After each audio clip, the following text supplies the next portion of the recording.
now to better understand this concept of single stage versus multi-stage refrigeration cycles, let us solve an example. The example we'll be solving is the following. What do we have? We have a refrigerant R134A, which is a standard refrigerant used in refrigeration cycles, is used in an ideal vapor refrigeration cycle operating between saturation temperatures of -20 degrees C in the evaporator and 39.39 degrees C at the condenser outlet. So here we are going from -20 to 39.39 degrees C. You have to be careful, we are using a refrigerant, right? So basically when we'll be looking for the different enthalpies, we have to use the tables for R134A. The mass flow rate is 0.6 kilograms per second. What we have to do, we have to calculate the rate of refrigeration and the coefficient of performance. So this is if we are using a single stage. Then we have to consider a two-stage cycle replacing the simple cycle for the same conditions. What we have to do, we have to determine the rate of refrigeration again and the coefficient of performance. The rate of refrigeration, this is our Q dot L, okay? So here is again our sketch of the two-stage refrigeration cycle and of our single-stage refrigeration cycle, okay? Let's start then by assuming we have a single stage.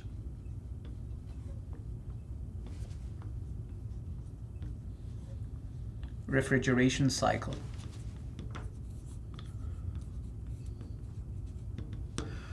Okay, here I will write down directly the enthalpies that we can get knowing the different states. So we have H1 is equal to 235.3 kilojoules per kilograms. H2 is equal to 277.2 kilojoules per kilograms. And we have H3, which is equal to H4, because the process between 3 and 4 is isenthalpic, is equal to 105.3 kilojoules per kilograms, okay, of refrigerant. So then, to get our rate of refrigeration, it's easy. It's Q dot L is equal to M dot of our refrigerant cross H1 minus H4. Okay?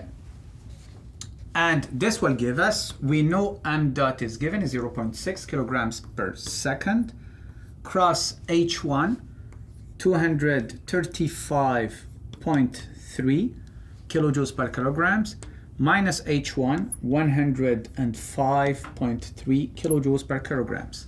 So, thanks to this single stage refrigeration cycle, we are extracting an amount of 78 kilowatts, okay, of heat. So now the next step is to calculate our COP. To get our COP, we have Q dot L. We have to calculate the work of the compressor. COP is equal to what? Is equal our Q dot L that we just got here over the power of the compressor with our power of the compressor is equal to what? Is a process between 1 and 2. So this is M dot cross H2 minus H1. Okay, I'm keeping it positive because actually to have it here positive, and this one also is positive.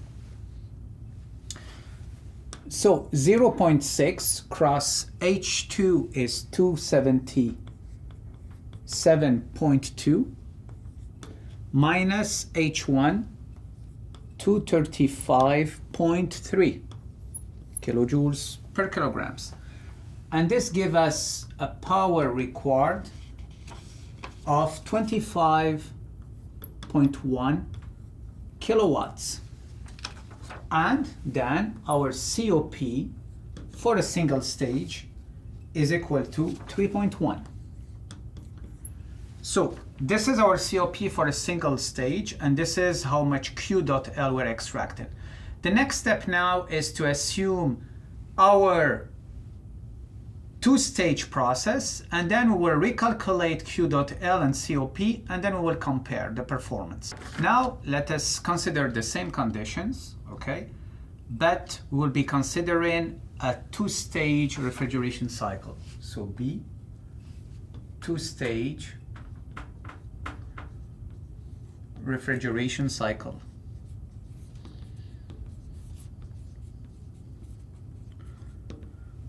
Okay, the first thing actually we'll have to discuss is that we will end up with an intermediate pressure, right? So, and this intermediate pressure, we will keep it actually between the two pressures we used for our single stage refrigeration cycle. And actually the optimal pressure, the intermediate one, can be written as P intermediate, so the one in the middle, will be the square root of the product of the two. So PL, PH. So this is the optimal intermediate pressure. And this will give us 365 kilopascal. Okay? I will write first all the enthalpies that we'll be using to solve the second part of this problem. So here we have H1 is equal to 235.3 kilojoules per kilograms, exactly the same H1 as before. H2 is equal to 255.6 kilojoules per kilograms of refrigerant. H3 is equal to H4, and it's equal to 58.3 kilojoules per kilograms. H5 is equal to 250.8 kilojoules per kilograms. H6 is equal to 271.3 kilojoules per kilograms. And the last ones, H7, which is equal to H8, and it's equal to 105.3 kilojoules per kilograms of refrigerant. So we have all our ingredients and inputs here. And what we have to calculate, exactly the same thing. We have to calculate Q dot L and the COP, okay? So Q dot L is equal to what? Is equal to M dot cross our H1 minus H4, okay? H1 is known, H4 is known, so this is okay. But we have a problem with M dot, okay? Because here we have two stages. And we will assume that we'll be keeping the one of them at 0.6, but the other one becomes unknown. To clarify, we will be calling the refrigeration cycle the bottom L, so low temperature refrigeration cycle, and the one at the top, the high temperature refrigeration cycle, meaning that the one at the bottom will have an M.L, where the one at the top will have an M.H, which is unknown for us. And we will assume that this M.L remains the same as the previous one, 0.6 kilograms per second. Okay, so this will allow us to calculate our Q.L, 0.6 cross H1 minus H4, meaning 235.3.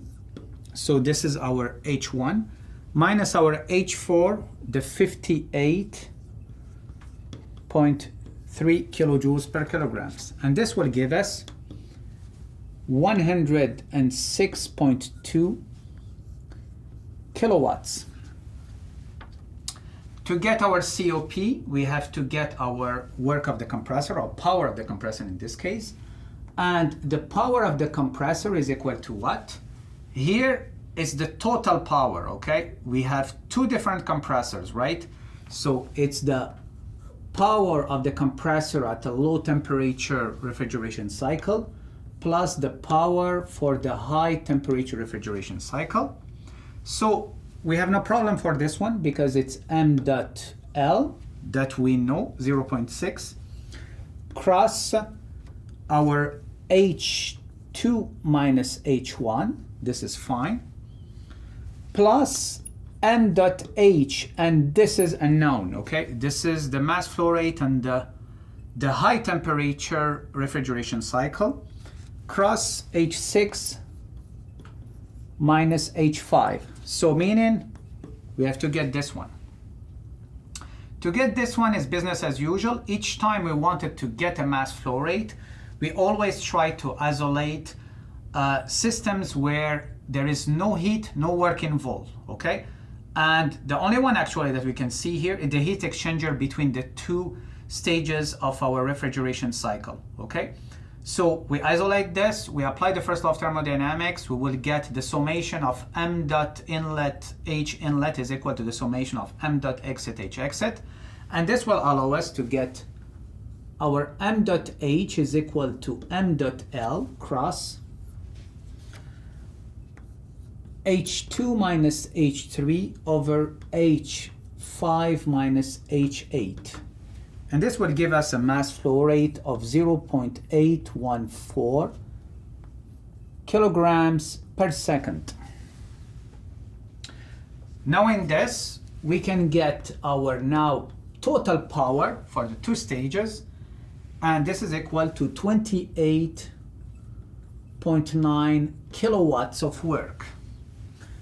And this leads us to a COP, so this value over this one of 3.68, okay? Let us now summarize our findings for this example when we use one stage and two stage. So we'll be comparing how much heat we are extracting, so our refrigeration capacity, and also the performance, our COP. So with one stage, we managed to extract 78 kilowatts